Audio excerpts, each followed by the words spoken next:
Live streaming is on.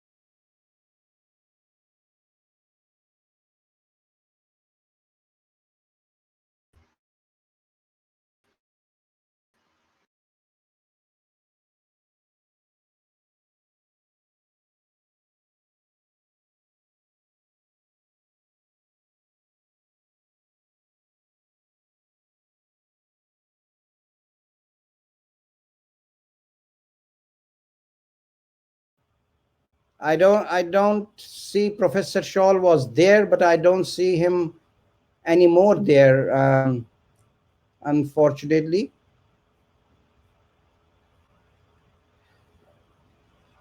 I think we will move on. Then, to be quite honest, without wasting time, I just want to make it a point as well. We do want not to run the conference beyond 1 hour and 30 minutes. So the panelists will be there for about 1 hour and 10 minutes, and 20 minutes we would want to take the questions all around. Hello, yes? Hello? Hello, are you listening to me? Professor Shawl, you had disappeared. Where are you now? Professor Shawl. Professor Shawl, I have to move on. We'll have to move on. We will go to the conference keynote speaker, Dr. Moeed Yusuf, who is Special Assistant to the Prime Minister of Pakistan on National Security Division and Strategic Planning. Dr. Yusuf served as a chairman, Strategic Policy Planning Cell, and he was the Associate Vice President for Asia at the U.S. Institute for Peace, Washington, D.C., United States.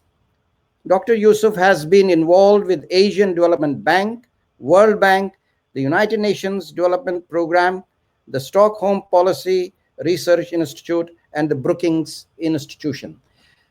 He has perhaps a very distinguished career in his life, and we are honored to have Dr. Moeed Yusuf with us this afternoon. Dr. Moeed Yusuf, the floor is yours. Please, sir. Thank you. Bismillah ar-Rahman ar-Rahim, and good morning to you in the UK. First of all, I want to thank you and the organization of Kashmir Coalition for arranging this important event. I think it's a critical time to do this because the world is engulfed, as we know, by the COVID pandemic. And because of that, a number of other critical issues, pressing humanitarian issues, are not making the headlines. But it's crucial for us to keep this conversation going. What I want to do here on the behalf of the government of Pakistan, and I'm very glad to see my colleague, His Excellency the High Commissioner, will also be taking the floor later. And what we plan to do, at least I will now speak to you on 5 issues, very briefly. One, what is the context in which the Kashmir tragedy is unfolding? Second, what has India done in Indian-occupied Kashmir since August 5th? Third, specifically a medical emergency that we are not paying attention to. Fourth, the character of the Kashmir struggle, the right to self-determination of the Kashmiris. And fifth, what is Pakistan's view and what are we trying to apprise the world of? So let me just begin by saying that I think no conversation on Kashmir can be complete right now unless we understand that the India that we are dealing with and the world is having to deal with today is not the India that one used to talk about, or the world used to point to Pakistan saying, here is a secular country, the largest democracy, and everything we heard. We are dealing with an India that is fascist, that is showing increasing similarities with the, unfortunately, I have to say, the Nazi regime, as outlandish as it may seem to many. I can tell you that we in Pakistan, at least, are in shock at just how similar the current mindset and the vibes coming from India are to what the world witnessed at the time. We've seen senior Indian government leaders like Amit Shah call Muslims termites. We've seen a whole campaign blaming the corona pandemic on Muslims.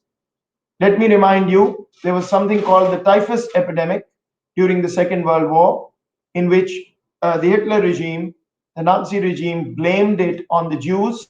And if you look at the rhetoric of what we're hearing in India and what we heard then, you will not find a difference. I only know of two other instances in history. The Jews were called rats during the Nazi regime. The Tutsis in Rwanda were called cockroaches. Both those episodes ended up in genocide. I think it's also important to keep in mind that the current Indian leadership has itself professed an expansionist ideology. Back in September 2019, the Indian foreign minister talked about taking and wanting to take physical jurisdiction over Azad Jammu Kashmir, AJK. Other senior ministers in India have said the same thing. So I want to be clear that when we talk about Kashmir today, we have to keep in mind we are dealing with a country that in itself has argued that it's revisionist and has an expansionist agenda, and the RSS ideology even talking about Akhund Bharat and the entire South Asia and parts of China being part of it. So that cannot be ignored when we talk about this. So what has happened since August 5th in India? I think that's equally important to recognize. We've talked about Article 370 being abrogated, the special status of Kashmir, which was the sanctity of this dispute as far as the Kashmiris were concerned on the Indian occupied side. We've seen the Reorganization Act that's talked about and has changed land laws, removing of boards written in Urdu and Kashmiri, and most recently, the domicile law. What does the domicile law in spirit say? Essentially, this is an overt move to get to change the demographic nature of Indian occupied Kashmir. Let me also say that we in Pakistan have constantly talked about the fact that India's ultimate goal is illegal unilateral moves to change the demography of Indian occupied Kashmir. And this now is an overt, explicit expression of that agenda and of that goal. In addition to these illegal moves, which India claims are domestic but cannot be because Kashmir is a legally recognized dispute by the UN, we have seen India use state terrorism to kill as many as 33 Kashmiri youth, injure over 150 of them. We are seeing false encounters. We are seeing enforced disappearances, arrests, and killings. And we are seeing, and this tells you the state of mind of the authorities, even the remains of the martyrs in Kashmir are not being handed back to their families, we hear. This is how an indigenous freedom struggle is being treated in Kashmir. Let me add to this one other very important point that I haven't heard made as much as I think it should in the current global environment.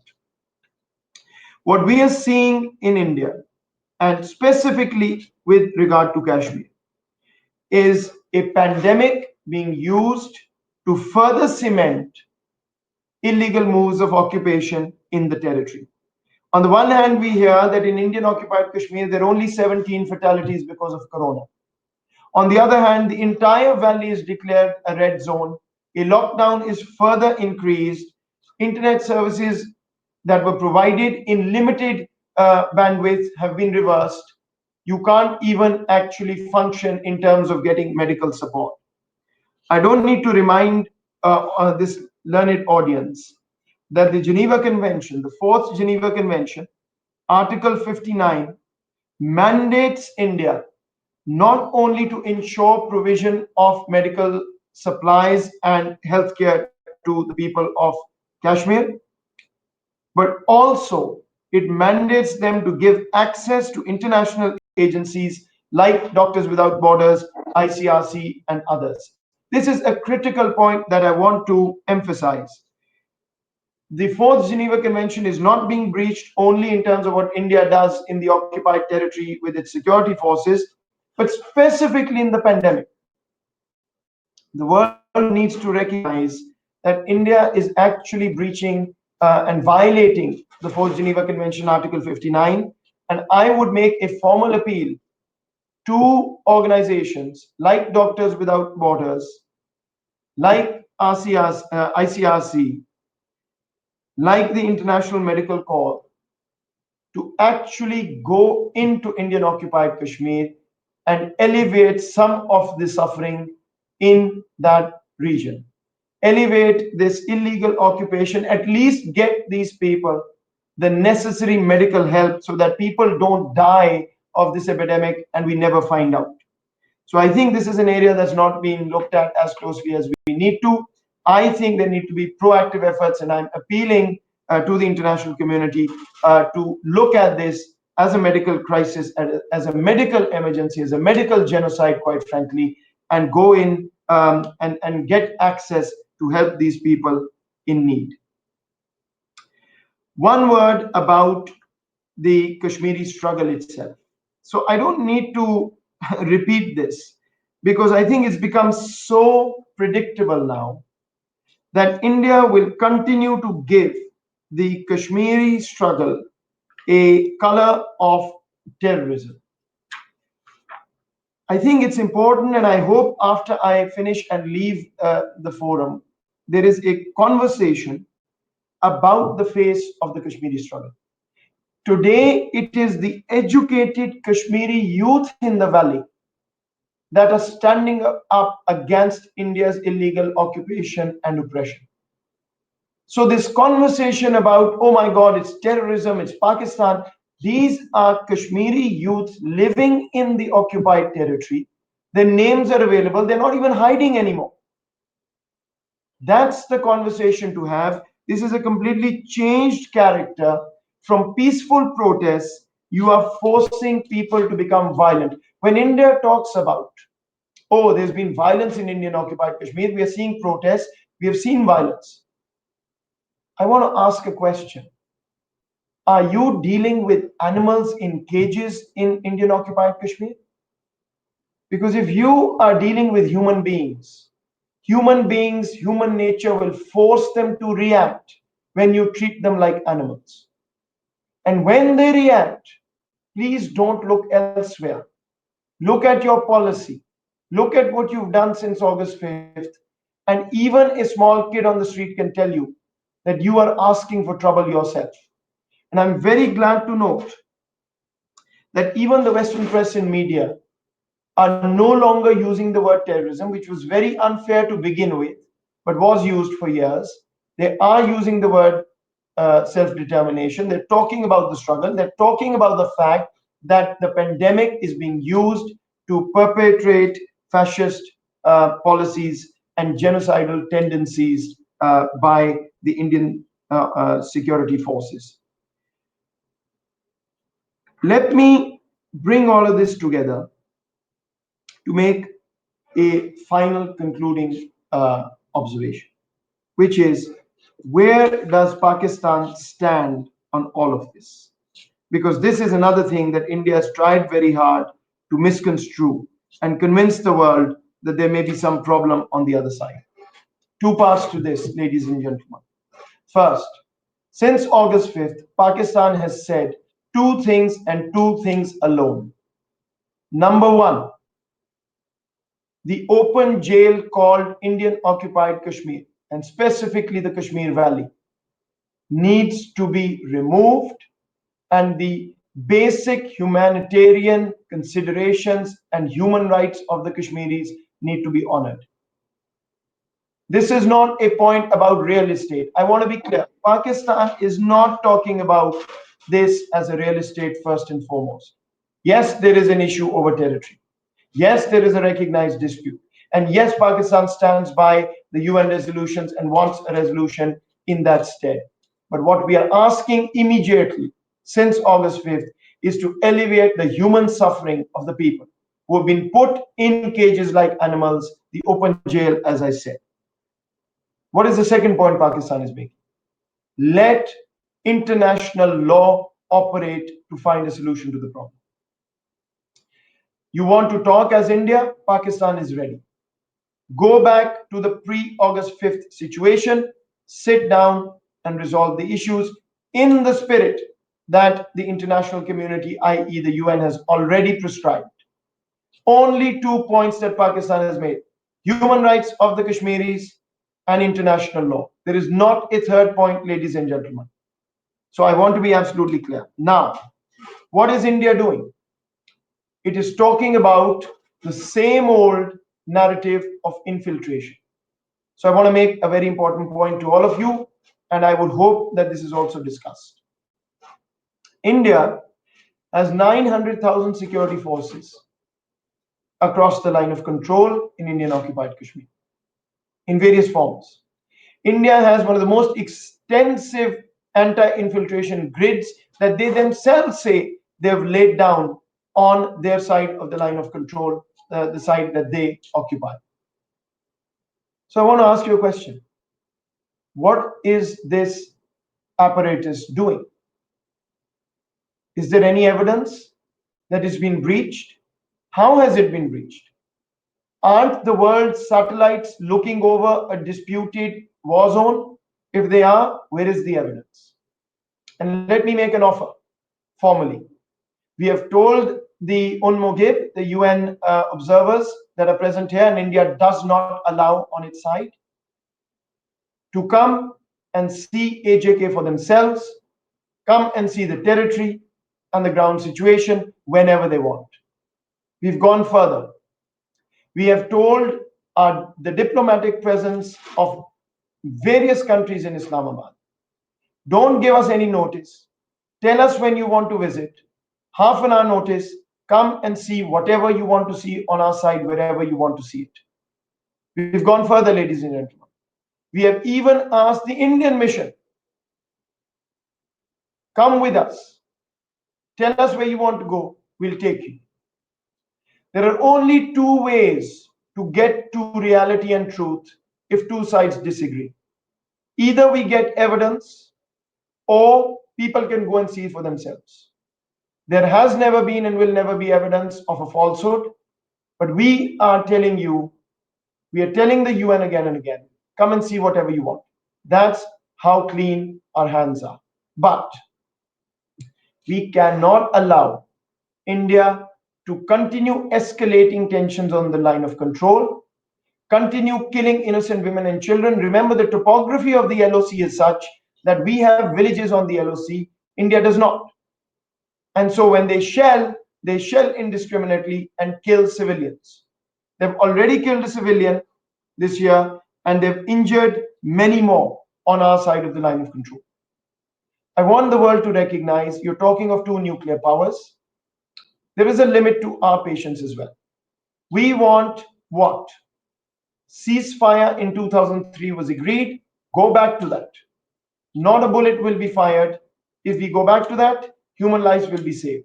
When the UN Secretary General talks about truce in war zones, when resolutions are tabled to ensure that areas where there is violence, there are war zones, go silent so that we can fight the pandemic, we, Pakistan, stand for that, and India ignores it. Let me finally bring all of this together with three one-line points that I want to leave you with, and I'm happy to answer any questions if you have before I leave. Number one, an appeal to the world, to the international organizations, ICRC, the Medical Corps, Doctors Without Borders. Go to IOK and help people who are dying and not having a voice because of the medical emergency that has been created because of the so-called lockdown, which is, as I said, in open jail, unfortunately, since August 5th.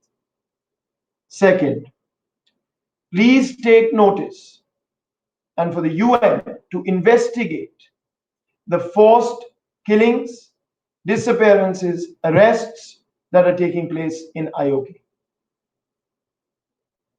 Third, pay attention to what India is doing on the line of control as a distracting ploy to put attention away or take attention away from what they are doing in Indian occupied Kashmir, which is fulfilling day by day the agenda, the illegal agenda of demographic change in Indian occupied Kashmir.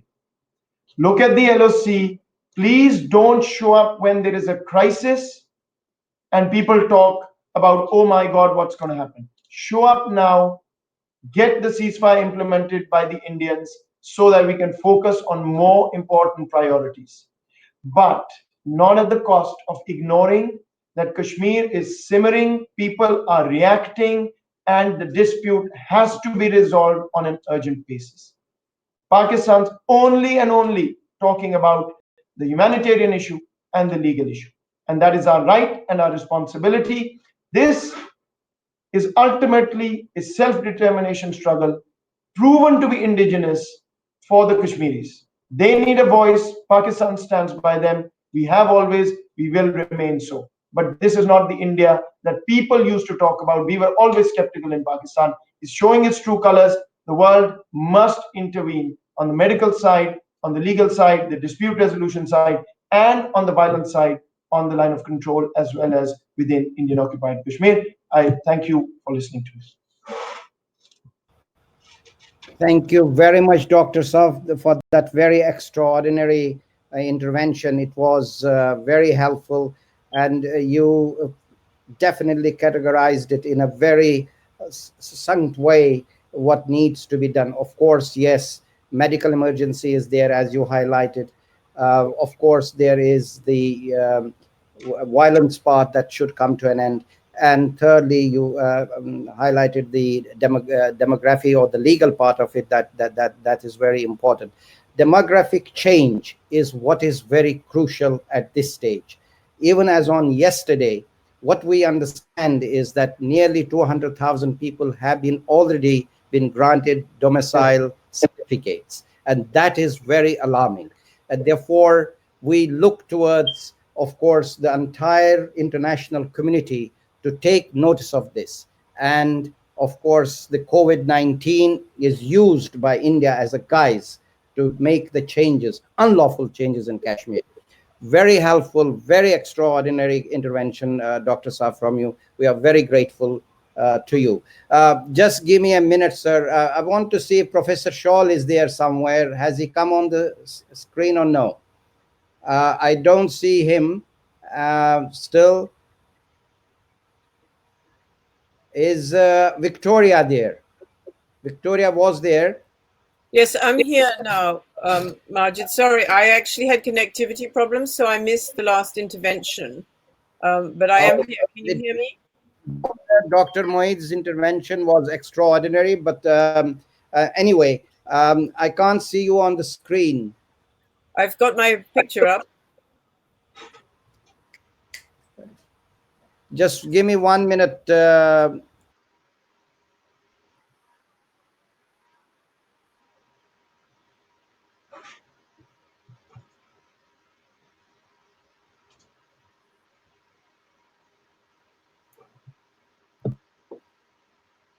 Hello. There's Dr. Hello. Please, Shawl Saab, please mute your microphone. Victoria, please, you have the floor. Let's hear you, and then Shawl Saab. Then we would want to open for question answers for Dr. Moeed. Please, Victoria, you are. Well, thank you very much. Thank you so much, Majid, for asking me to join this media conference, and thank you all for listening. And as I say, I'm sorry, I did actually just have connectivity problems. I want to talk, since this is a media conference, I want to talk about the media and the importance of the media, the importance in general of a functioning media. And by that, I mean the ability for people to have freedom of expression, freedom of the press, basically, which is a right we take for granted. And in relation to the Jammu Kashmir issue, I think it's highly important that there is freedom of the press there, which I'm afraid we don't necessarily see, and we know the pressure under which journalists are operating and have been operating, particularly since August 2019. And so I think obviously it's something that we would like to support. What I want to say, and I just want to read something from the first book that I wrote on Kashmir, which was in 1996, and I have been following this issue ever since then, how important it is to have a media which is objective and lacking in bias, and consequently has credibility. Because without credibility, the media is in effect useless.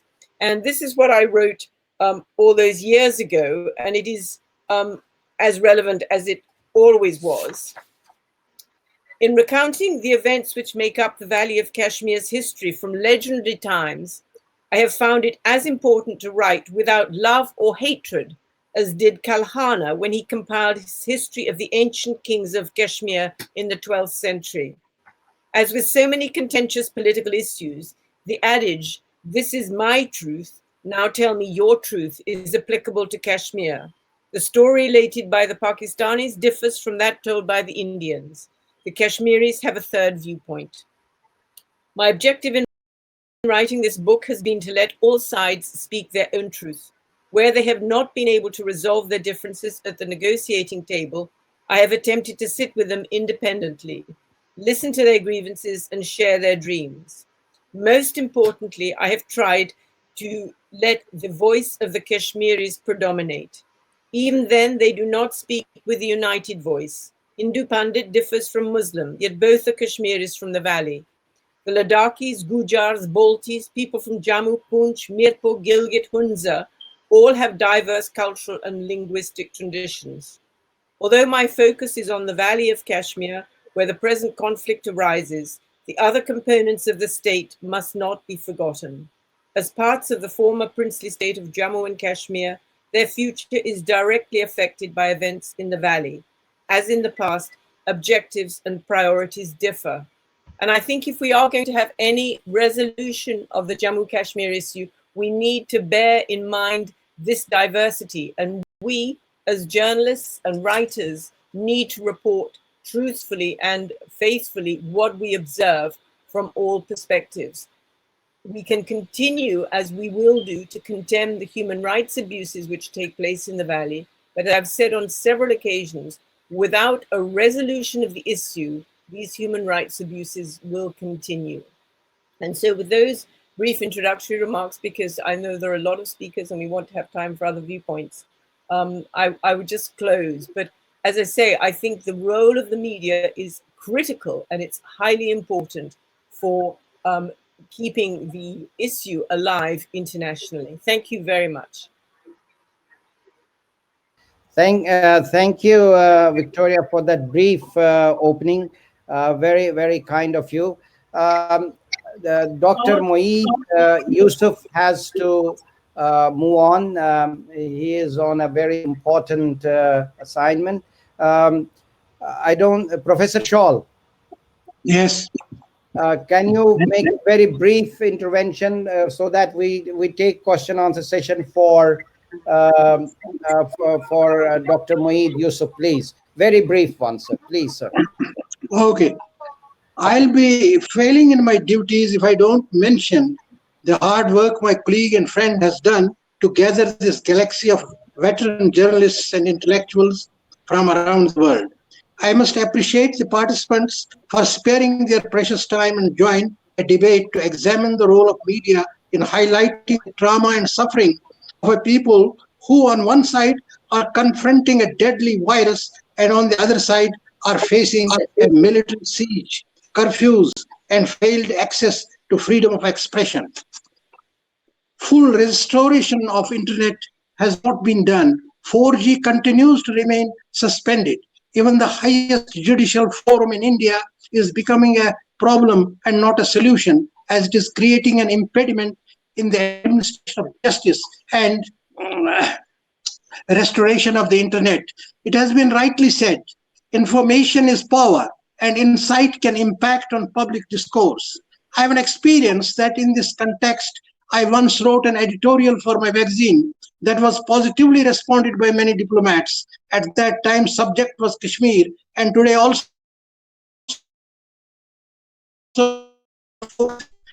of and a significant of and a signpost of democracy. Freedom of expression is not only the core of healthy media, but also a fundamental human right and vital for a democratic structure. In any culture of prevention, effective and democratic media are on an essential part and indispensable for societies trying to make a transition towards peace and democracy. On the one hand, free, independent, and pluralistic media provide a platform for debate and different opinions. On the other hand, media can be misused for propaganda purposes to incite hatred and spread rumors. Unfortunately, in the transforming India, media manipulation and hate syndromes are becoming phenomenal. Independence of media is at crossroads. Dear friends, the lockdown scenario in Indian occupied Jammu and Kashmir has alarming dimensions. As the world is fighting the pandemic menace, India is implementing its political agenda to bring about a demographic change. Promulgation of new domicile laws and issuance of domicile certificates to Indian citizens confirm this intent. India is committing a systematic genocide of Kashmiri people. Indian forces are heavily present in their battle gear. I have to place in this forum some questions that need to be answered. Why are the people of Jammu and Kashmir being so blatantly dispossessed of their lives, their properties, their honor, their families, and their future? What are the dimensions of the problem in which civilian Kashmiris are battling with the fourth largest army of the world? In this entangled situation, above all,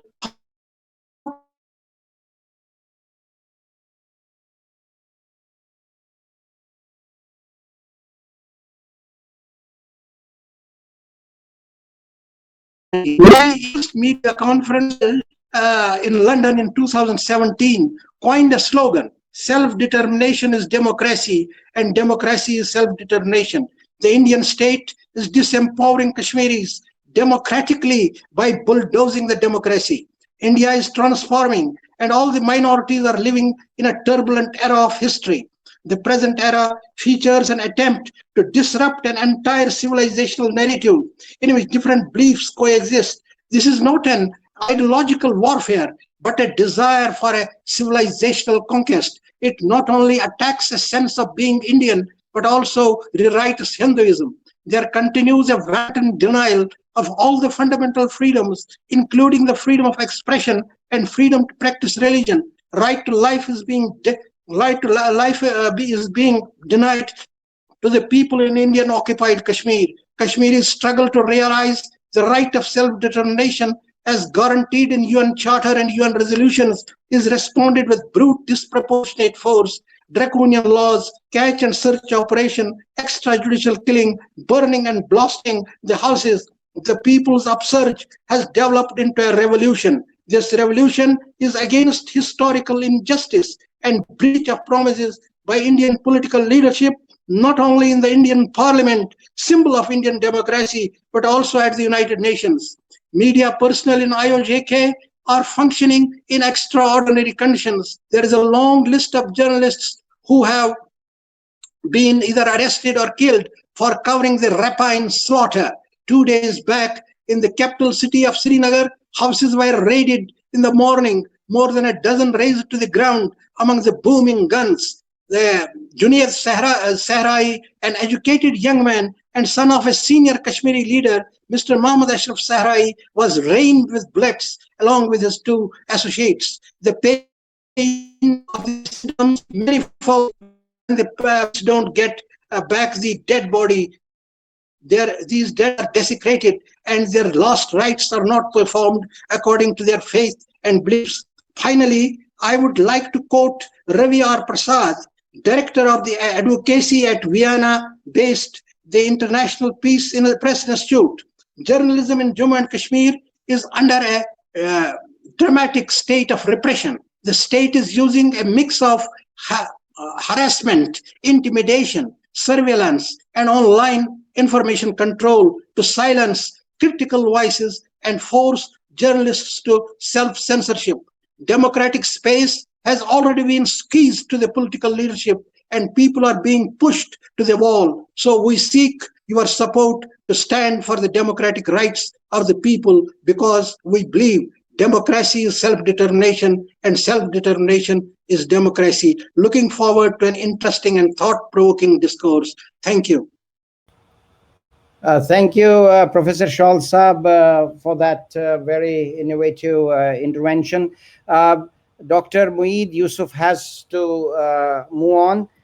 Therefore, I will open for question answers for about 5 minutes for Dr. Moeed. Anyone who wants to ask the question, can you please use the hand there? And so that we can, well, he raised the hand rather than using the sign. Anyone else is there? I understand Frank has a question. Where are you, Frank? Frank. Yes. You have a question for Dr. Moeed Yusuf, Yes. please. Thank you very much for your analysis and the very, very concrete proposals. 2 questions. First, are you speaking in the name of the government of Pakistan? Second, if yes, it would be great. Second, what do you intend, besides telling us here on this video conference, are you prepared to inform the broader international community of your concrete proposals, among others, on access to parts or all parts of Azad Kashmir? End of my question. Thank you. So, I hold a fairly senior official position in Pakistan, so that's obvious. Your question about what else are we doing apart from telling the conference? Well, of course, Pakistan's continued to talk about this issue, to raise this issue at every forum diplomatically, raise the international law perspective, most importantly, raise the human rights perspective. In Pakistan, you may have been offline when I talked about this fact that we even offered the Mogib presence in Pakistan that's already here, but not the Indians don't allow them. They are more than, they should feel free to come, go wherever they want. Don't give us any sort of notice or anything. We've told diplomatic missions if they want to visit AJK. So I think one thing has to be clear. Pakistan's constantly talked about a territory that is illegally occupied under oppression and repression. I don't think you can compare this just because they happen to be part of the same state with what we have done in terms of Azad Jammu Kashmir on our side of the line of control. So there's absolutely no argument on this on the Pakistani side. We've already talked about this. We've constantly mentioned this. The real problem is IOK, but I don't think we can have the world absolve itself of this responsibility of focusing singularly on IOK by just saying, oh, well, there's another side. You're more than welcome to come and see the other side.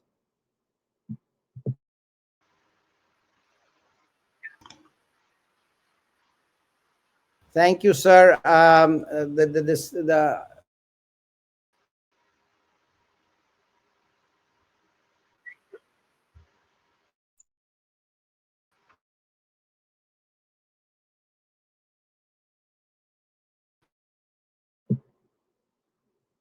Sorry, we couldn't hear. I can't hear you, Barrister. Just 1 minute, sir. Waqar. Waqar? No. Well, he has raised the hand. Victoria, can you hear me? Yes. Yes, I am here. Okay, you are Malik. here. Okay, please ask you a question, very brief question to Dr. Saab. Oh yes, Dr. Mohit, your speech was very encouraging and very informative. But I have only one innocent question. That innocent question is that, hello, the pain is the government is feeling about the issue of the Kashmir has happened before. What is this government doing that we can say, well done, government? The the Musharraf government started the Kashmir Center, which gives tough time to the India and encouraging Kashmir. As you know, the tremendous historical work of the Kashmir Center was amazing. Can this done again?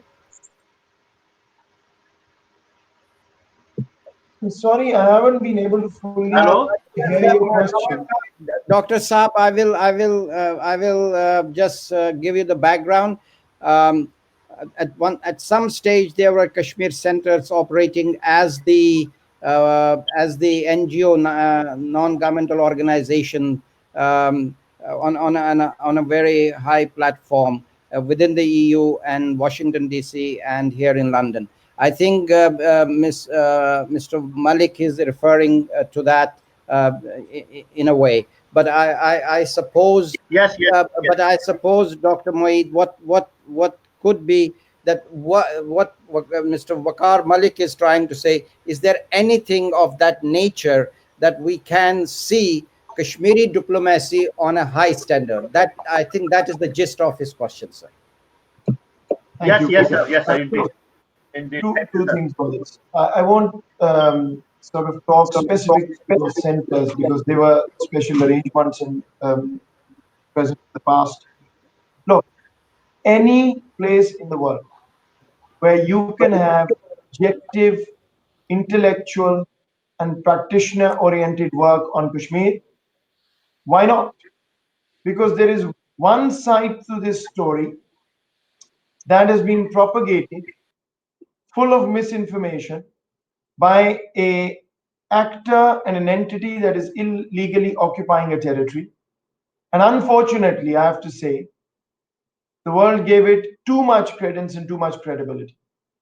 Now it is absolutely clear that what Pakistan has been saying throughout, as a actor in this dispute, as a party to this dispute, and on behalf of the Kashmiris, who often are basically ignored in the Indian narrative, and we continue to insist that they remain center stage. This is a freedom struggle for self-determination at the end of the day. Wherever we can actually get their voices, wherever we can objectively study and bring the reality on the ground and truth in front of the world, why not? Absolutely, no question about it. We would want to do that.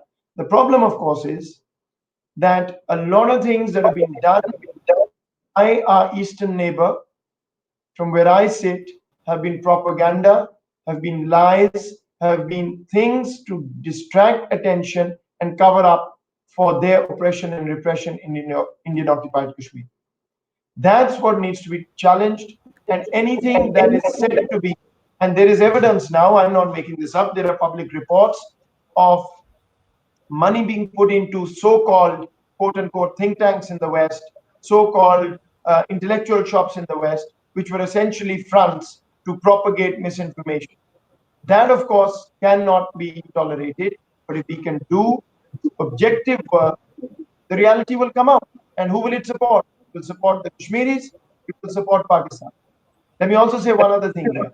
Do not underestimate the importance and the role played by the Kashmiri diaspora.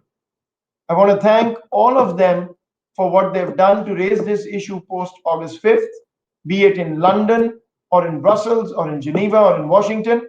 These are people who stand up for what is their right. And when they talk about their right to self-determination, that's exactly what Pakistan has talked about throughout. I've repeated to you, we're only saying two things: human rights in Kashmir and international law and resolution according to those resolutions enshrined in international law by the UN. Thank you, sir. Victor, we will take the last question before we will close it for Dr. Moeed Yusuf. Victoria, you have a question, please. Go ahead and ask it, a brief question with a brief answer from Dr. Moeed Yusuf, please.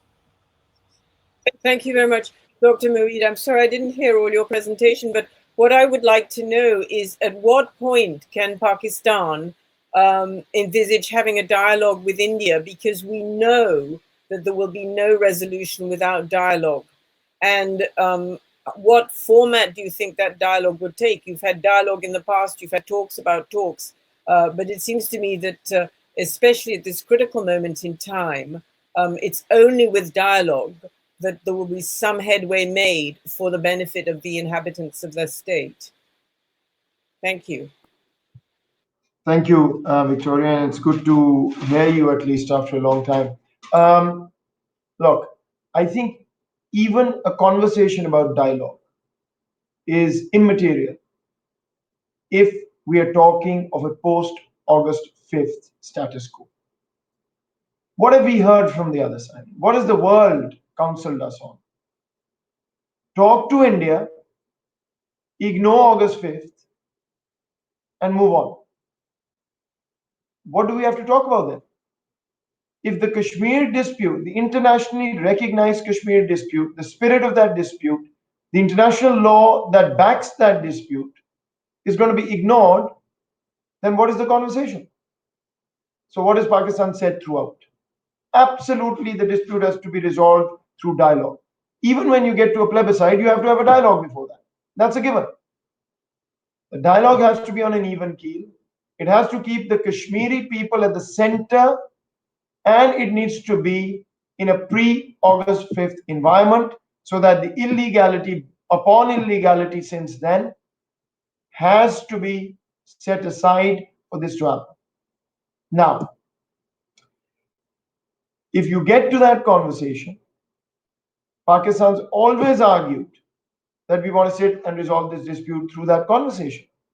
What we are really picking up, Victoria, and I want to be candid about this, is that dialogue, the word dialogue, is being used as a euphemism for enshrining the status quo that prevails right now.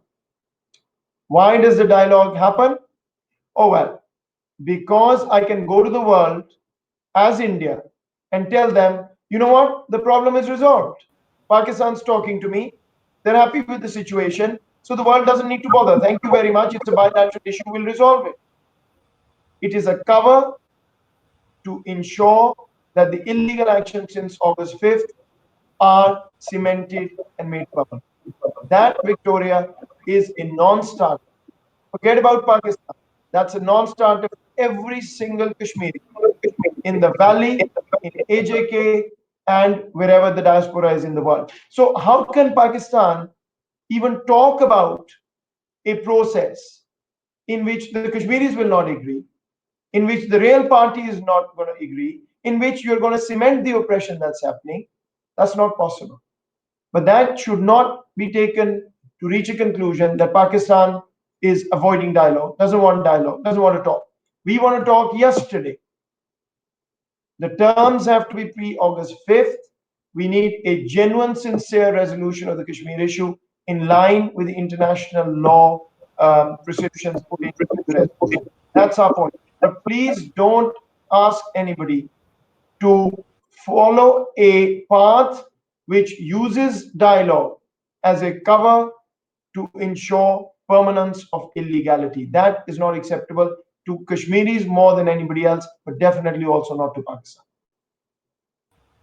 Well, thank you very much, Dr. Moeed Yusuf Saab. It has been great to have you, and we will now conclude with yourself. And thank you. If you will, Barrister Saab, I just want to take a second to thank you for putting this together, for being such a staunch advocate of human rights and Kashmir. We need more of these conversations. We also need to have people who understand how critical this issue is, and the pandemic should definitely not be allowed to cover that reality either. I hope you've taken, I thank you for your time, and I hope what I've said will be discussed further as well. And if we can then that'll be absolutely brilliant from our perspective. Thank you very much, sir. Thank you, sir. Thank you, sir. We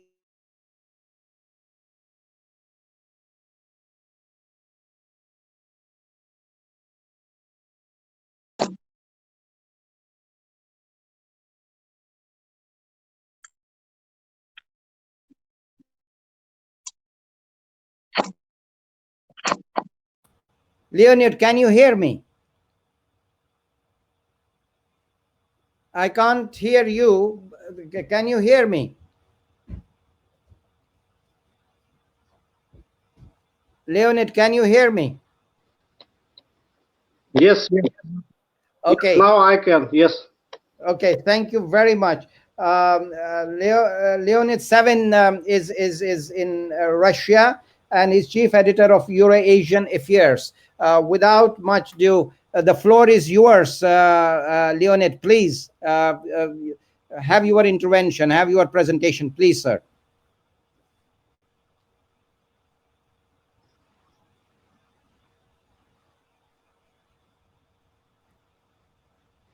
Okay. Thank you for invitation, dear chairman and participants. I would like more to focus on the perception of Kashmir issue in Russia because it's very important. Now you will have will get brief information. We have no any clear information what happens in Kashmir, maybe for last decades. Why? First of all, during the Cold War, Soviet Union supported Indian side, not Pakistani, and we not covered Kashmir issue, any kind of human rights and conflicts. Only some years after Soviet Union was broke, our media covered problem of military conflict in Kashmir. Then we have just vacuum, no any information what happens there. We discovered that some Indian official hardly influenced on the Russian media. I don't know how exactly and who exactly, but it is a clear fact. Indian officials influenced also on Russian state media about Kashmir issue. And of course, because during the Soviet time, our population was mostly pro-Indian, and we have kind of inertia. And till now, many people think that more support Indian side than Pakistani side. And I think more than 99% of population not know about the problem. And next point.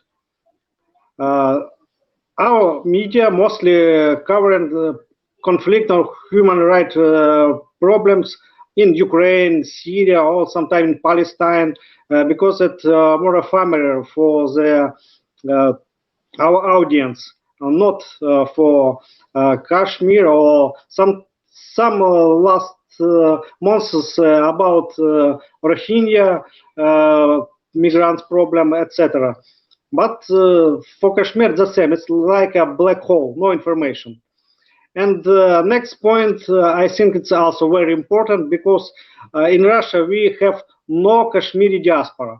We have different type of diaspora from Kurdistan region, from Palestine, from Lebanon, and these groups just try to be engagement together and to promote any kind of ideas dealing with native issues and motherland.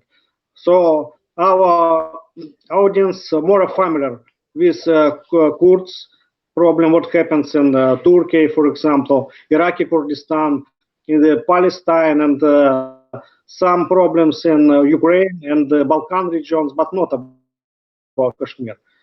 Just we need to formulate very clear action plan for Russian media. Next, I think there's many types of tools, of methods how to do it, and maybe also to use the different approach, scientific approach. For example, reflective solidarity theory or new type of epistemology that may be useful in context of development non-Western international relation theory.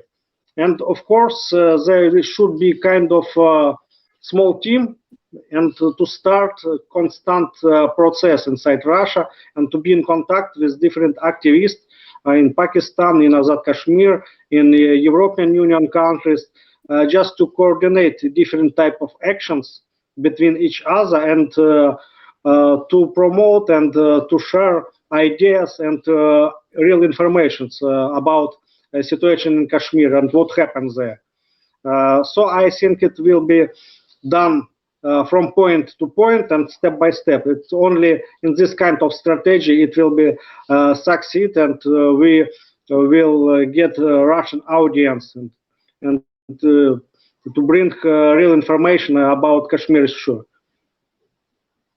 That's all. Thank you, Leonid Savin. A very powerful intervention. I'm very grateful to you, sir. All the best from here, London, to there to Russian Federation. Thank you. You remain, sir, there as well. We will now move on to Professor Joseph Alay. He is Associate Professor of Asian History at the Faculty of Geography and History, University of Barcelona. Professor, you have a very important role to play in our history, so we would be very delighted to hear from you, sir. The floor is yours, sir, Professor. Thank you very much. Thank you very much for inviting me today again to this interesting Kashmir conference. Today focus on media, so I have really not much time, so I will try to summarize what I wanted to tell you today. So I will be very brief in the introduction. As you know well, I'm from Barcelona, I'm from Catalonia, so we also have a difficult self-determination issue here. And as you know, people feel very sympathetic for Kashmir. We have very different conflicts, indeed, but with the same goal, which is self-determination. I mean, from all points of view, it's clear that the situation of freedoms have been downgraded very much since August 5th. So we can take any independent report from Amnesty, from HRW, from Freedom House, and you will see how the situation has worsened very much. I just want to put that the last report I had from Freedom House downloaded Kashmir, Jammu Kashmir, from qualification of 49 to 28 in just 9 months. And it has been qualified from not very free to a territory absolutely not free.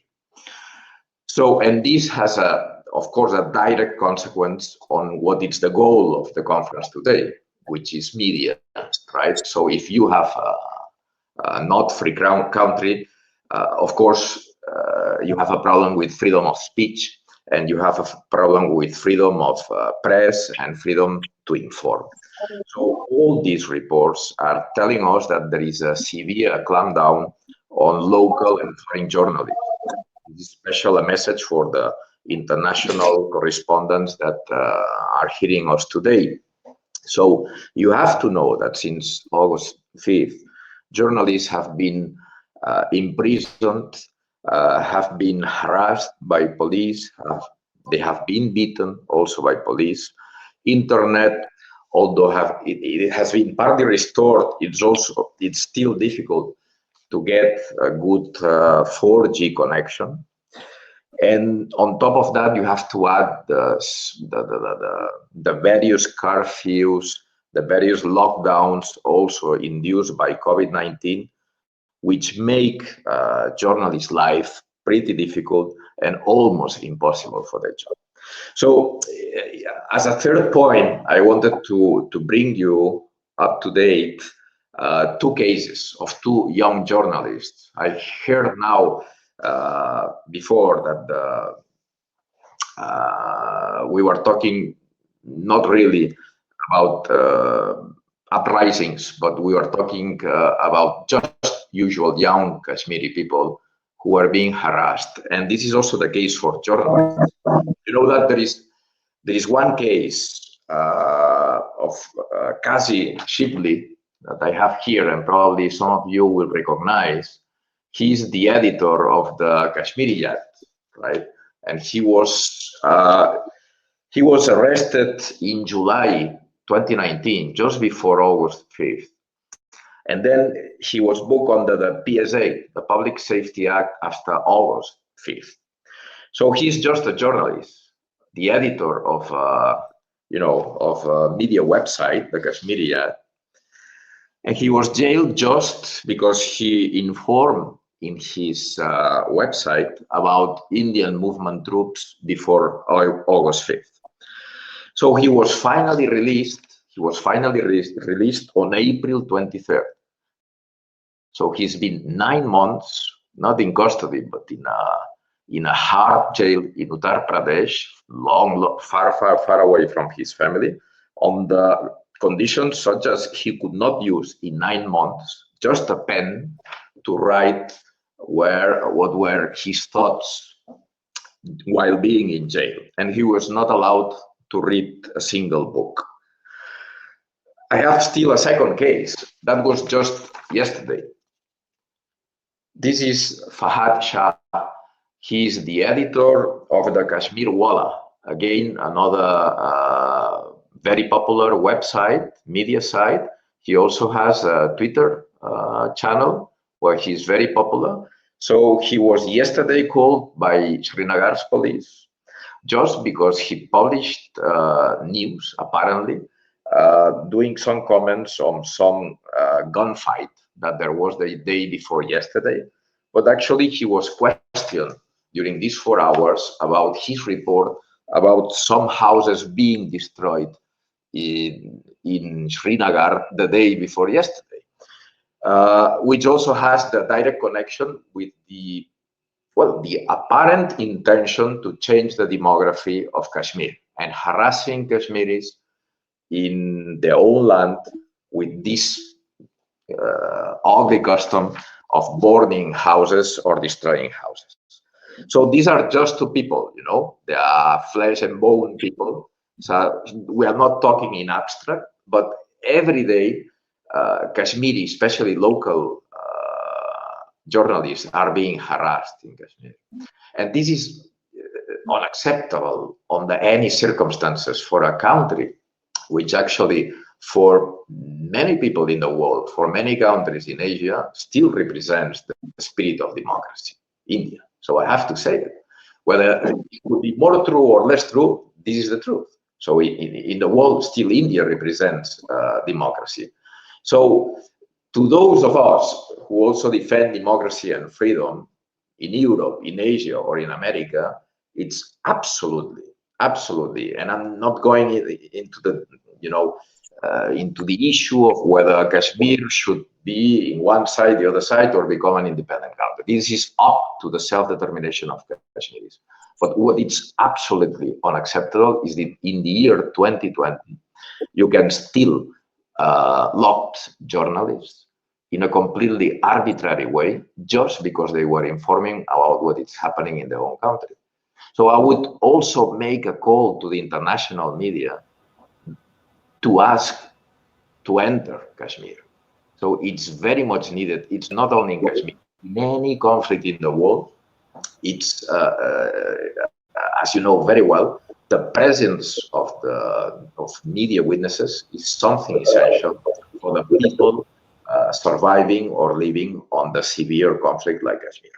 So that's all I wanted to say. And once again, thank you very much for the invitation. It's always a pleasure to speak up in favor of Kashmiri people and the rights of Kashmiri people. Thank you. Thank you, Prof. Joseph Ali, and thank you for bringing us up to date, in fact, as much as yesterday. Thank you very much, Prof. Now, we move on very quickly to Mohsin Abbas. Can you hear me, Mohsin? Yes, I can. Please, sir, you have the floor, sir. Thank you. A lot of friends been talking a lot of stuff here, and I will just add my 10 cents. Being a journalist and reporter, I work in South America, in Chile, and sometime in Canada. And I want to raise the voice for my fellow journalists in Kashmir, especially, where Indian government is using Unlawful Activities Prevention Act. And by using that law, they are trying to stop them. It's been more than, I believe, 9 months. There's no internet, not a good internet, and a lot of websites. Actually, this morning when I was trying to go on few sites, and few more websites are not accessible from Canada, and I checked with my colleagues in South America, Santiago de Chile, and the same case. So I think the Kashmir Valley, without newspapers, no, without any voice, is very alarming. And what surprised me is that all these violations that are stopping press to publish and bring the stories to rest of the world are not well reported. A lot of international organizations, I would not name at the moment, are not publishing as much as they do for other countries and other territories. So this was strange to see that. And of course, Indian government is using as much possible influence to put the propaganda out there. I myself received various emails, and one of them I will share with you guys today. You might be surprised. Somebody from India reaching out to my outlet in Santiago and wanted to write some article from India for free. I said, well, I'm a freelancer most of the time. How you can contribute stuff from India to my publication where I work as a publisher, the Santiago Times in Chile, for free? And then he said, oh, I just like to contribute. It's a big country. Eventually, he sent me some work sample. Then we look back. Those work samples were back from 2002, 2003. I said, well, you told me you work for a big outlet in India and you want to contribute Indian stories to South America. And now you sharing with me the links from back 2002, 2003. And then I dig deeper. We found that person was using the name of a deceased Indian journalist to pitch us whatever people or some institutes wanted to get published. Then I went a little beyond that and I asked for some articles. He did send me some articles. And then I said, you mind pitching me something on Kashmir? Are those Muslims being beaten in Delhi? And we never heard back. It's very strange the way Indian government is trying to manipulate the information, trying to push their agenda around the globe, and they're very successfully doing it. Because very recently here in Canada, they stopped an Indian origin publisher who was publishing newspaper in Canada. They pushed him out of the country, they deported him, and because he was influencing Indian government's agenda among the Canadian politics. And thank God Canadian authorities were aware and they stood up for the human rights and for the truth, and they pushed it back, and the guy had to leave the country. And I today like to raise my voice for all those journalists, especially in Kashmir, that international organizations should take action. They should send a delegation into Kashmir to seek the truth and bring it to the rest of the world. Thank you very much, and I'm looking forward to hear more of you guys. Thank you, Mohsin. Of course, when I invited him to talk, I did not basically give him his brief description Mohsin is a journalist, as he said, and a publisher. Reports for BBC News, Daily Pakistan, and Santiago Times.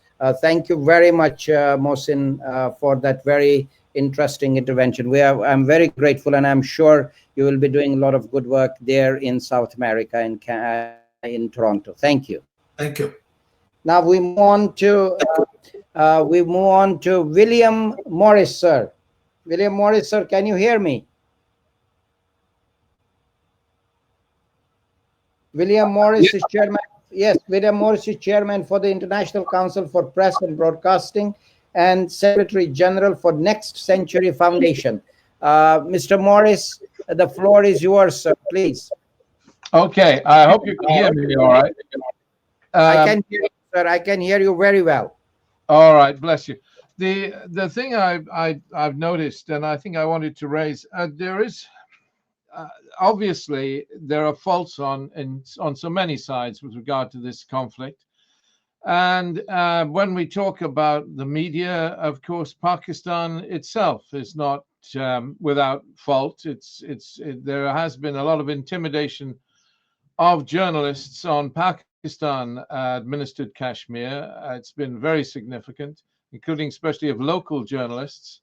And one of the things that bothers me is the failure of Kashmiris to participate in elections in Kashmir, on the Indian side of Kashmir, because I think that if there were greater participation, they would have greater clout, and there is perhaps a need for more of that. I was also bothered by the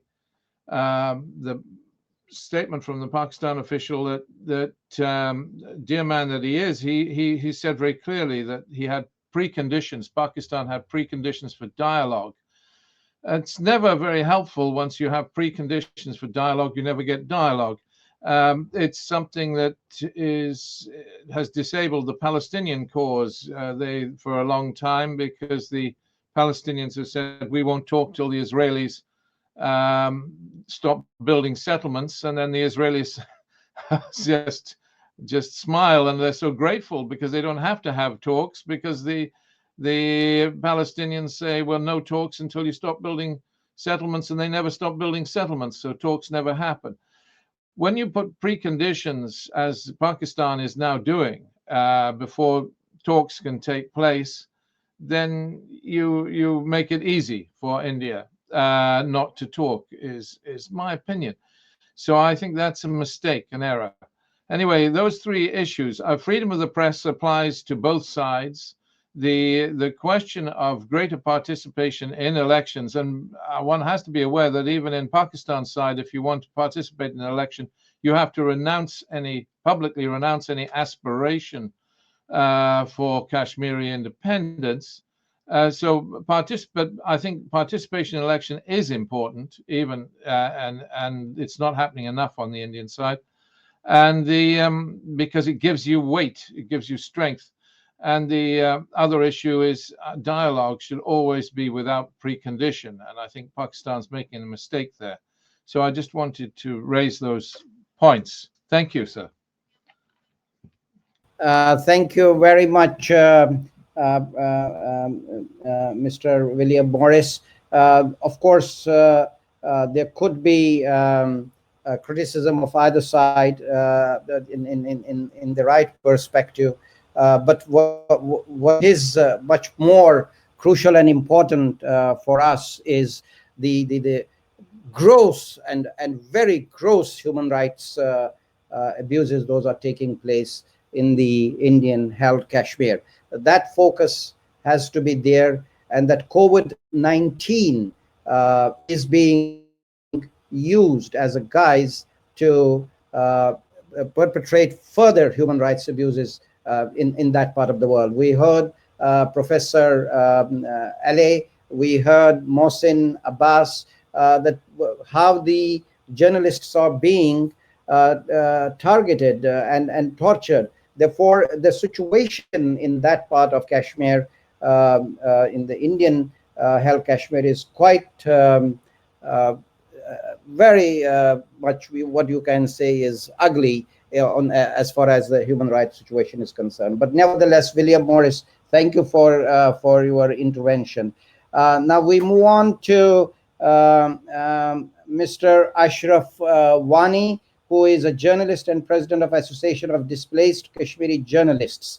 But we are reaching to nearly to 1:30. I will wrap it up as quickly as possible. But Mr. Ashraf Wani, and thereafter it is Yana Kozori. Can you hear me, Yana? You will be the next one after Mr. Wani, and then we will see how to wrap the things up. Mr.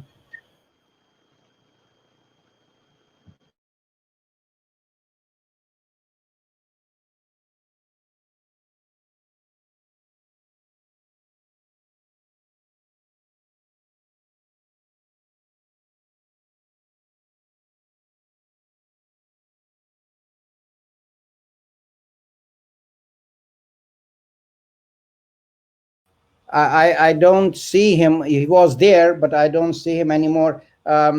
Yes, we will move on then to Ayana Kuzuri, who I am here, sir. I am here, sir. who are there. Actually, Where are you? I can't see you. sorry. Okay, never mind. I can't see you. Please, Mr. Wani, go ahead, please. Okay, sir. I thank you, organizers of this conference, particularly you, Mr. Barrister Abdul Majid Trambu sir, and of course, Chairman of the conference, Shams sir. I would briefly like to share my opinion on reportage of Kashmir and the developments happening inside Kashmir by Kashmiri and Indian media. As you know, role of media has always been crucial. However, their role in reporting conflicts takes more important place.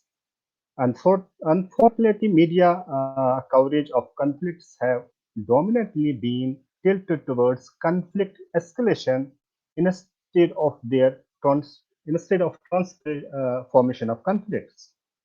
The conflict escalation role by media takes many shapes, like it becomes tool of propaganda and follows nationalist and ethnocentric approaches, leaving behind the truth and impartiality, as has been observed in many peace studies. The case is not different in South Asia, particularly when we witness the coverage of Kashmir dispute. The role of media in Kashmir could be analyzed from different perspectives, depending on the nature and affiliation of media houses.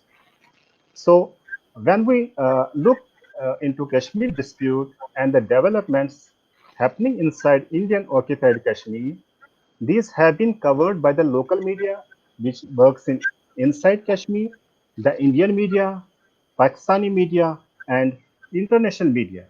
So I would like to share some of my opinion about media in Kashmir and Indian media about the coverage of Kashmir. The local media in Kashmir faces enormous challenges to work in an atmosphere where it keeps on struggling to strike a balance in reporting the reality and the threats and pressures from occupation authorities. As you are well aware, Indian occupied Kashmir is highly militarized zone, and there have been many draconian laws in place to choke the voice of Kashmiri people for their right to self-determination. And media is also no exception.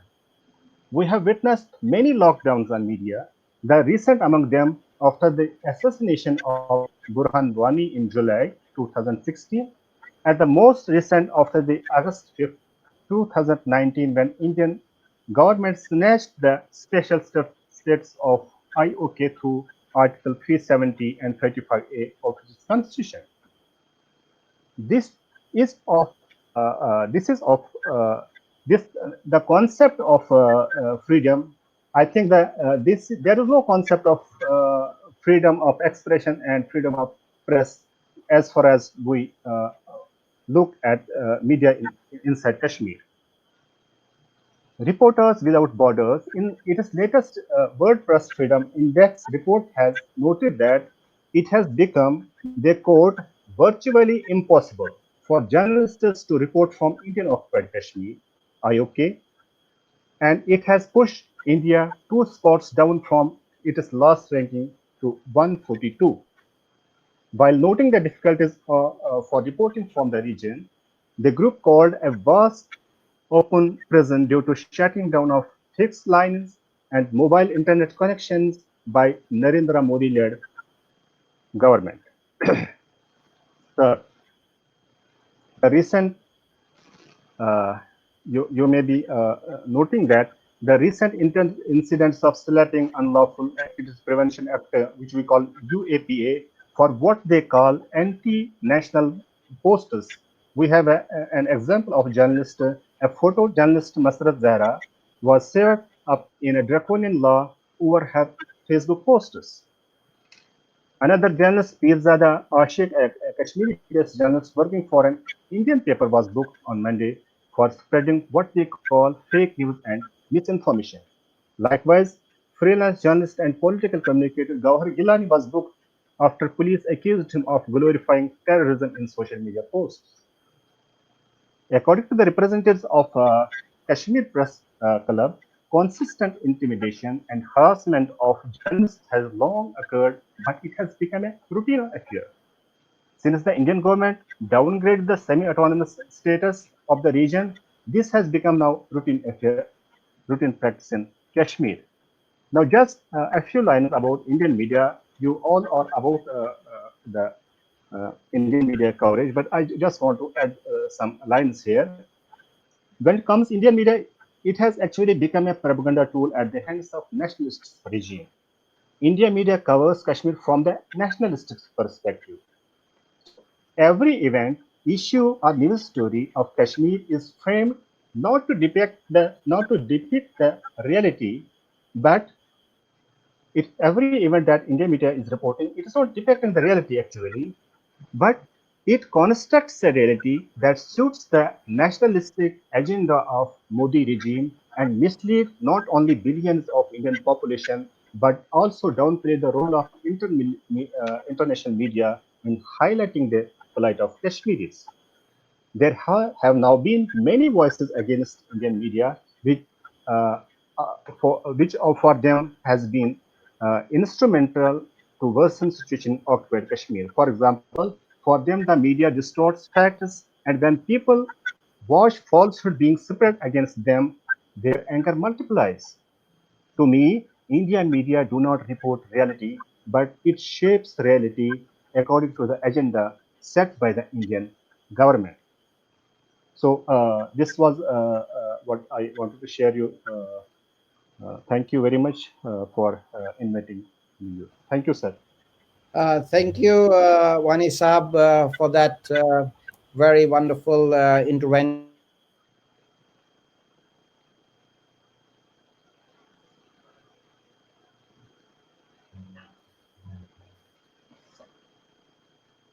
And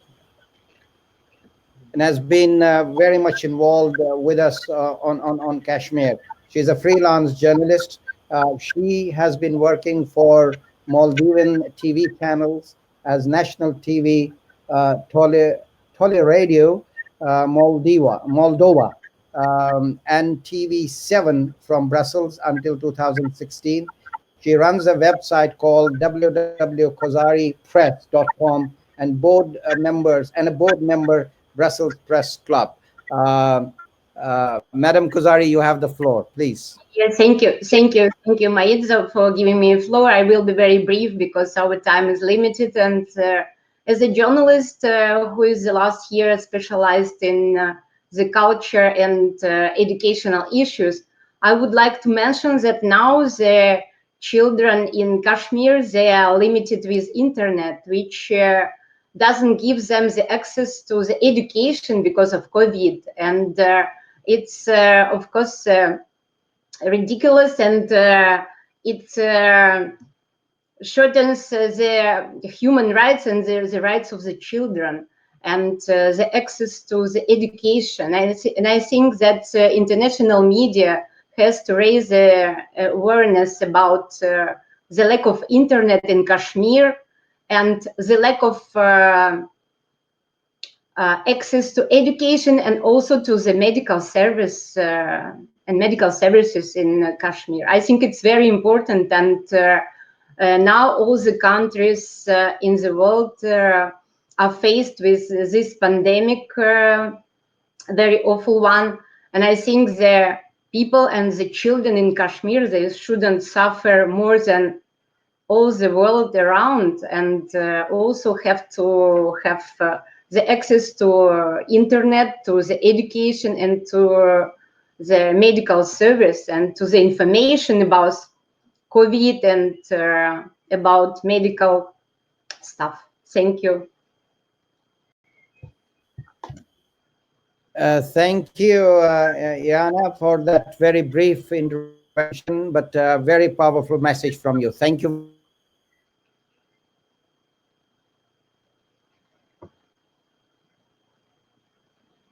Oh, sorry, you couldn't hear me, and I said thank you very much for that brief intervention, but very powerful. You are a dear friend, and I hope to see you very soon. Thank you. Now we have few more other speakers, but I think we are now running out of time. I have Catherine Fiore, Matthias Gilbash, Merit Fossey, and Heidi is there sitting. I can see her very well. You have heard all of us. Unless you have a very special thing to intervene, please do let me know, then raise your hands. But if you are okay, otherwise you have heard all of us.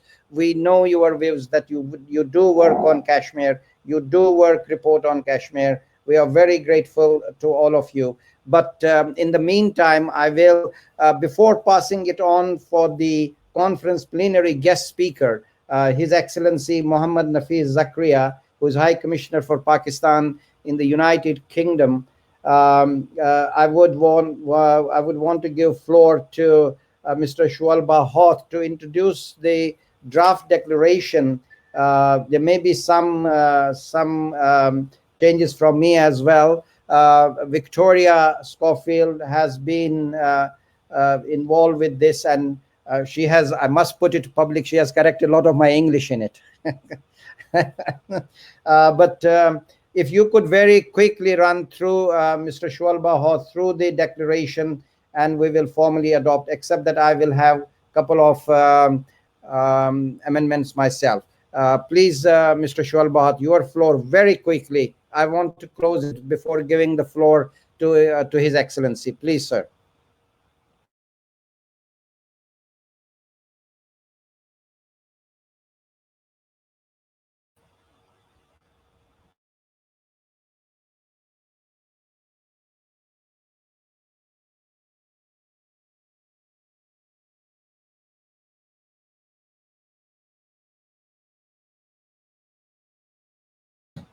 Frank, you are muted. Frank, you are muted. Frank, you are muted. Okay, now we can hear you. Thanks. Yes, the draft declaration is the following. The conference adopted the following text. 1, would give full respect to its international human rights obligations, Indian-administered Jammu and Kashmir. That pursuant to the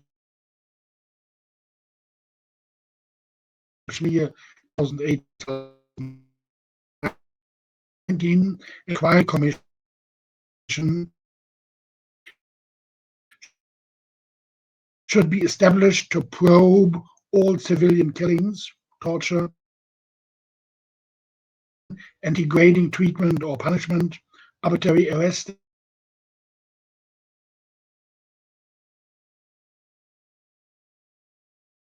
destruction of properties, and excessive use of force causing serious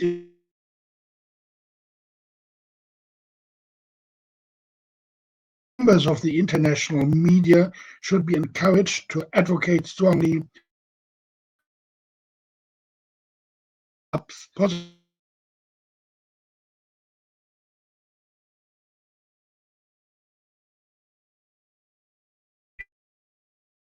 for this in their editorials to bring about resolution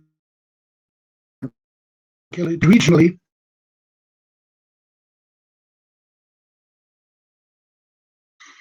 that all those held under administrative standards of due process and fair trial is guaranteed to them international law. Fifth, that restrictions movement of journalists should be lifted and their safety ensured, that independent and impartial reporting should be allowed, and arbitrary arrests, unlawful detention, and extrajudicial killings should be forbidden.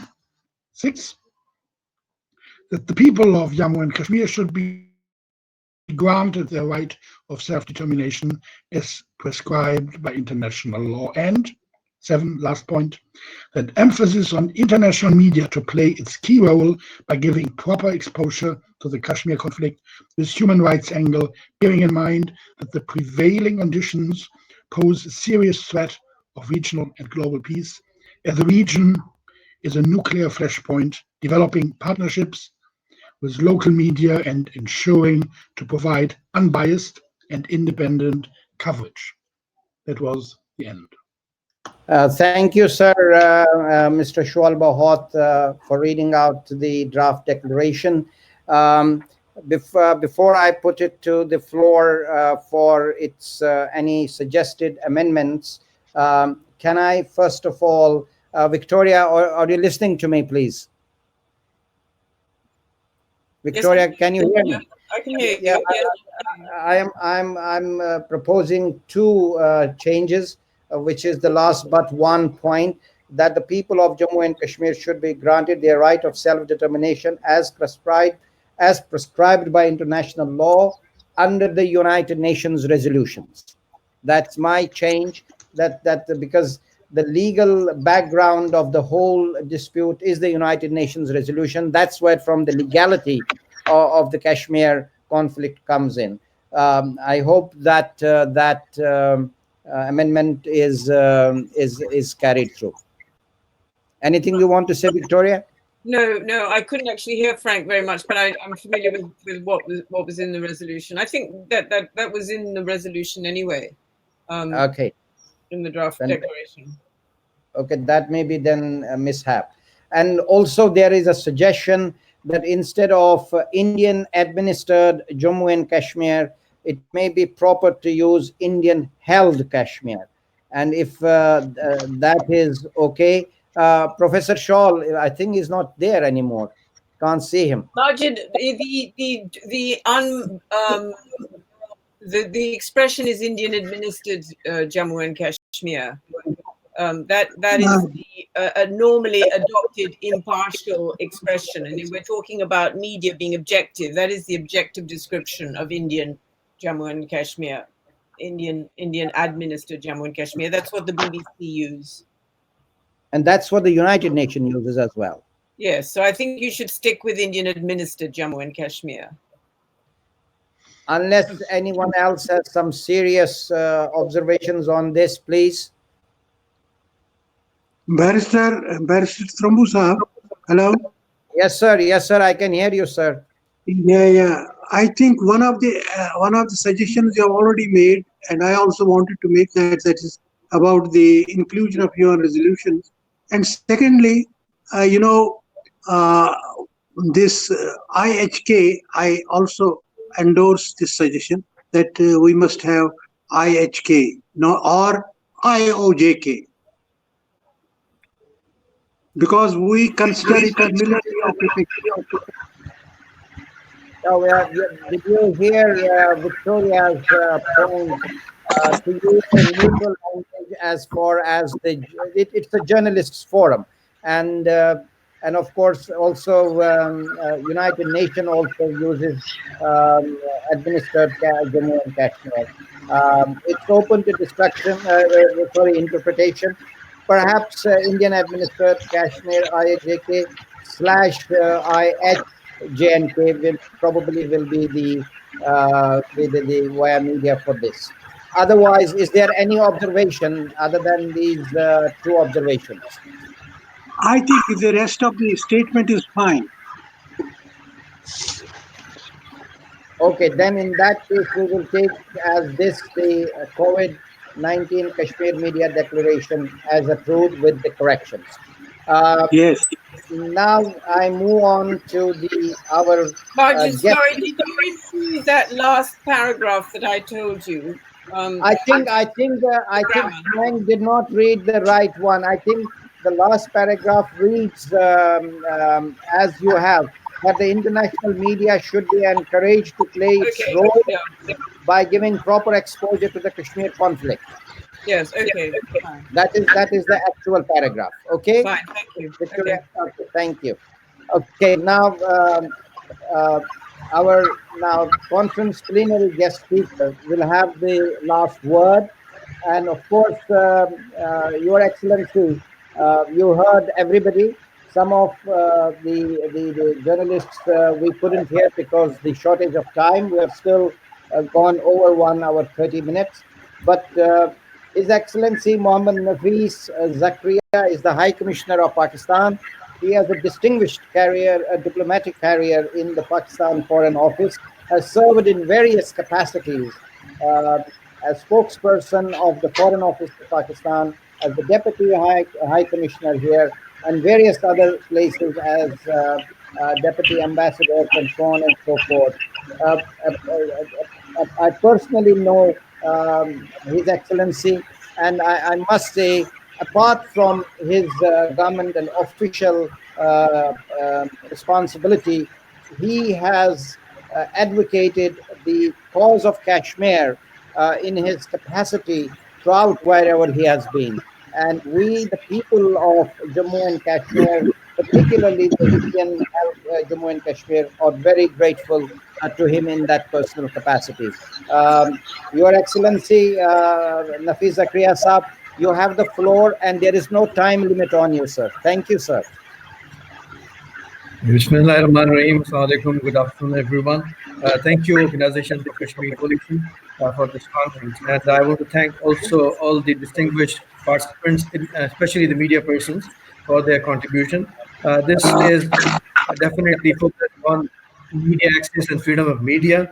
And I just want to begin by saying this thing that media has played an enormous role in highlighting the situation, ongoing humanitarian crisis in Kashmir, because we are holding this conference in the wake of one Kashmir-specific crisis, which is the humanitarian crisis, which is going on since 5th August.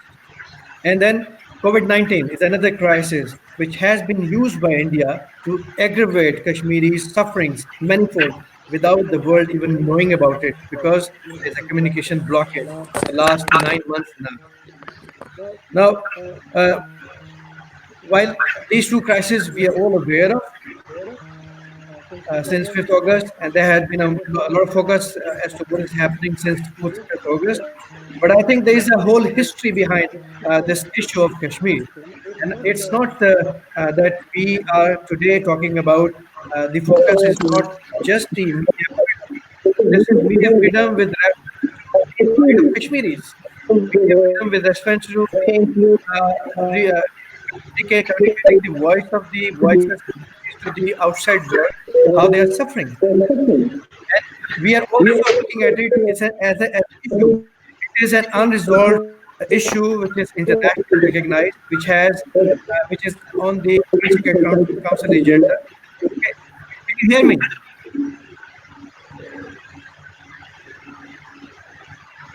Can you hear me?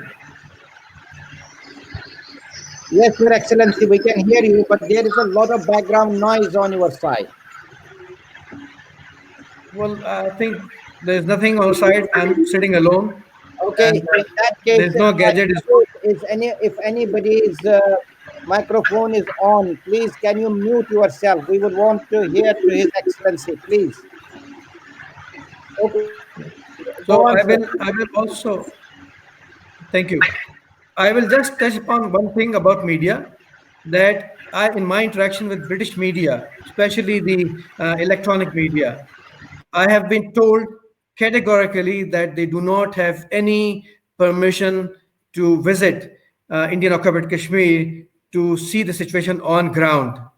Now, my question to them was, and my question to the distinguished participants from media here in this forum, is that why there is no protest on this particular issue, that media has not been given access to Indian occupied Kashmir. Lack of freedom is one thing, denial of freedom is one thing, but I think there should be a noise about denying access to the Indian occupied. What is that they want to hide from the world? And I think this is what people should be focusing on. But my focus as a government representative, as also a person who is worried about the human rights violations, a person who is worried about the security aspect, I want to say that we should be looking at the bigger picture. And the bigger picture, the overall picture, calls for the settlement of this issue once for and all, that in accordance with the UN Security Council resolution, which is the position of the government of Pakistan, that according to UN Security Council resolutions, the Kashmiris should be given the right to self-determination under a UN-supervised plebiscite. And this is what should be, if I may suggest, reflected accordingly in the declaration which you have just read out. Secondly, this plight of Kashmiris, it has not started on 5th of August, and the violation of human rights and the violation of international conventions and the unilateral measures, illegal unilateral measures which Indian government has taken in Indian occupied Kashmir are not just one issue. I think the issue over here is that the sufferings of the plight of Kashmiris is going on for the last 70 years now. And it is not me who's saying that. I think we need to look into all the documented accounts, because Kashmiris, they not just want their say for the right to self-determination in accordance with the UN Security Council resolution, but they also want to have justice. Ask them. They will ask you, they will tell you that they want to see justice, because the documented accounts, which has not been created by Pakistan or any Kashmiri for that matter, has been created, actually documented by international organizations. You have referred to, some of the speakers have referred to the UN OHCHR document of 14th June 2018, the report I'm talking about. The second report was in 9 July 2019.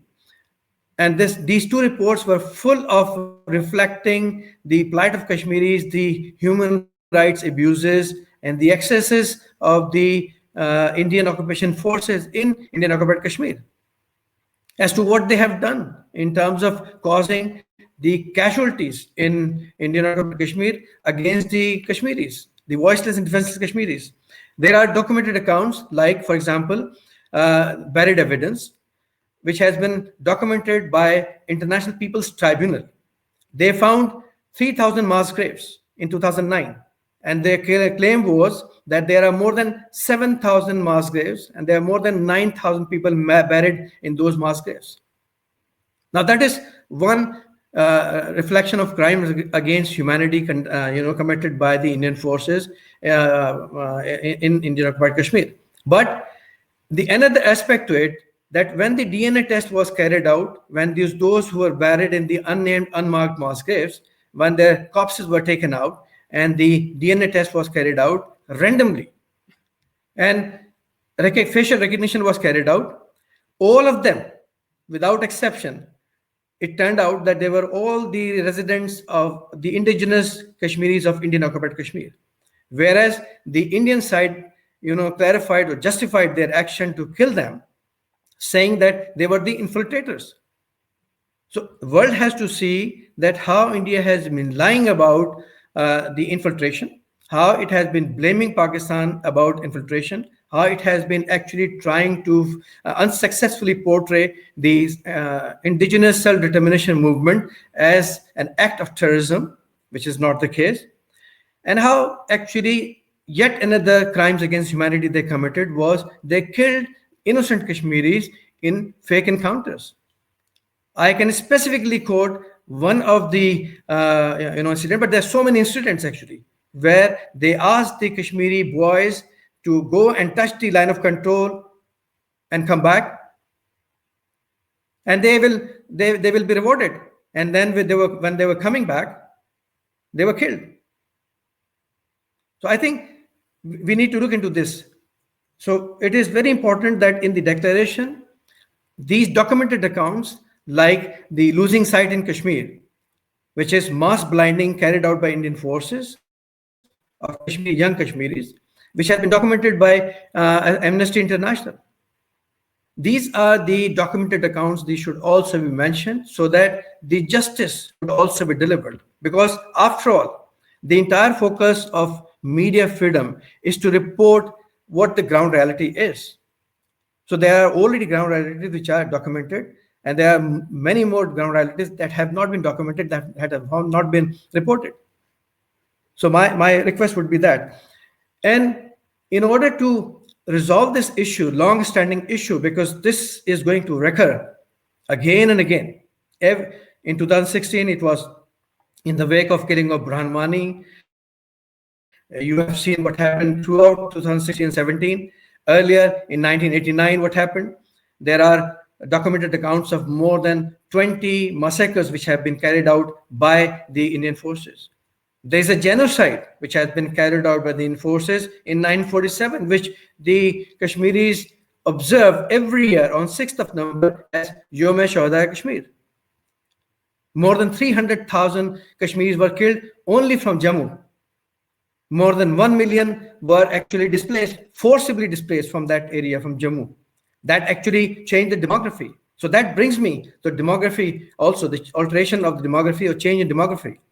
Now, demographic change, people have mentioned, some of the speakers have mentioned about that. And the Reorganization Order 2020 has been cited in this regard. But I think one has to really analyze what all tools are available to India to change the demography. In my assessment, they have been systematically changing the demography over time. In 1947, they changed the demography. In 1989 onward, they had been killing people, and more than 100,000 people have been killed until 2009. So that has also something to do with changing the demography. And then there had been displacement, and now reorganization order, which will allow the non-resident or indigenous Kashmiris to be brought in and settled in Kashmir. That is, now all this, which I have cited to you, these are all in contravention, in violation of international law, international conventions on human rights, UN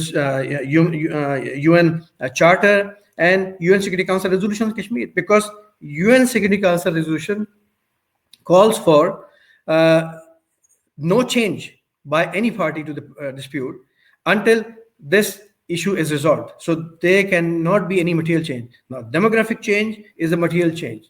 It is going to change the entire situation on the ground. So I think in order for world to resolve this issue, to avoid seeing this humanitarian crisis recurring time and again, we have to focus on resolving this issue once and for all. And I think for that, people must know the background of this issue, the genesis of this issue, how it came into being. Victoria has also written books on this, and so has Professor Alistair Lamb. How this was given birth. And this was given birth because of the manipulation of the agreed formula between the two parties in question by the Boundary Commission. So I think we need to really deeply look into this aspect of what we are discussing today from all angles. I have not touched upon the security side of it, because the dimensions that have been added to this political issue one is the human rights abuses. The other one is the security threat to the entire region and beyond. And the third one, which nobody actually talks about, is the socio-economic impact of this dispute on the people of that region, which hosts the highest number of poor people in the world. And as long as this dispute is there, it is going to go on. And I must say that one of the people who, one of the journalists who mentioned about Mr. William Morrison, that Pakistan is putting conditions. We are not putting any conditions. We have always called for dialogue. India has always avoided dialogue. We have always asked for concrete evidence to provide about infiltration. They have never provided any evidence about that. So there is a whole lot of things.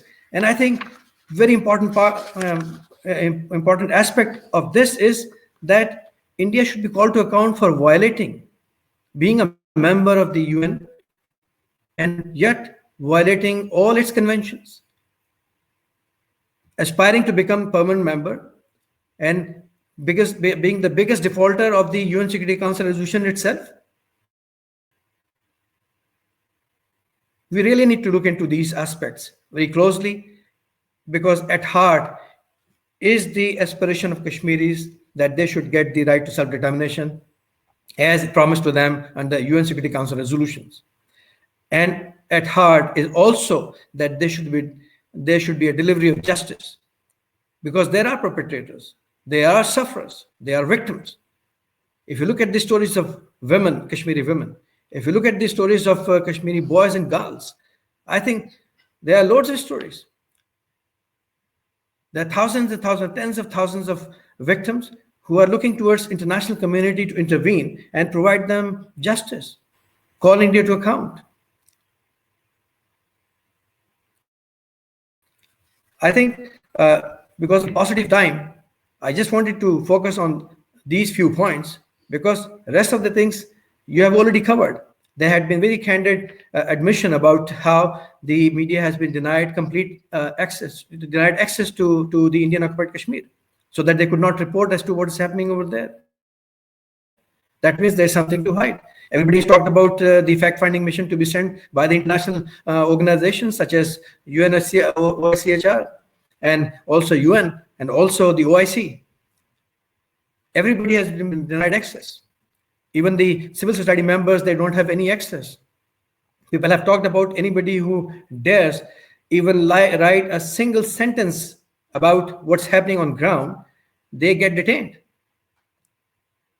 And so much so, even the social media is also not being very cooperative in the sense that people have loads of complaints about social media that they have been actually offloaded. They have been blocked by the social media, Facebook or Twitter, for posting something about Kashmir, calling it inappropriate. So even telling something factual and ground is inappropriate, but perpetrating a crime against humanity is not inappropriate. We have to see and weigh and balance all these things. These are the facts on ground. And I think we need to look into these facts on ground. Thank you very much. Well, Your Excellency, thank you for that eye-opening presentation as a guest speaker. I am indeed very grateful to you. Of course, you highlighted very pertinent issues on Kashmir. Of course, today's conference is how to secure the safety of the Kashmiri journalists in the occupied territory, and your insistence on international media to grant access is very valid, and I think that's what the media, which is listening here, sir, now and through the live stream, need to insist to see that there is free international media access to the occupied Jammu and Kashmir. You raised also the mass graves issue. Your Excellency, if I could draw your attention, there is a EU resolution. The European Parliament passed a resolution on this somewhere in 2007, calling on the international community first and India second to investigate those mass graves. What is there in mass graves? Disappeared people, Where are they, those disappeared people? Of course, the pellet gun of which you referred to losing sight in Kashmir, the Amnesty International report, is probably the most draconian equipment or the military gun that is being used in Kashmir, which is a splinter bullet. When it hits any part of the body, it spread all over the body. And that gun, which is generally used on animals, is now used on Kashmiris. You have highlighted some grave issues and some grave, very grave human rights abuses in Kashmir. We are very grateful to you, Your Excellency. Thank you very much for that very, very strong presentation. Very, very, very thankful to you, sir. Thank you very much. Now that brings us to the conclusion of the conference. I must say that I apologize to all those who couldn't intervene. I understand even John Elliott is there online. Obviously, thank you very much coming in, John, as an observer. I'm very grateful to you. Professor Scholl, can you hear me, sir? Yes, I'm hearing. Professor Scholl, could you please express now the vote of thanks? And with that, we will close the conference, sir. Please, sir. Could I just say first that I was only here as an observer? Thank you very much. Yes, that's what I said, sir. Thank you. I am delighted to conclude this conference and say vote of thanks to all our esteemed participants who have presented their presentations, and they have exchanged their viewpoint, and we hope that they will give voice to the voiceless Kashmiris, and the human rights scenario that is this term very disturbing. This will be changed, and the world will respond to the pain and suffering of Kashmir. Thank you all. Thank you very much.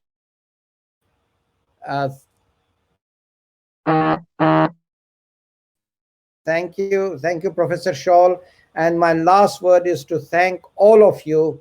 And with this, I close this conference. And once again, very, very strongly, I am very grateful to all of you, every one of you who were panelists or who were observers.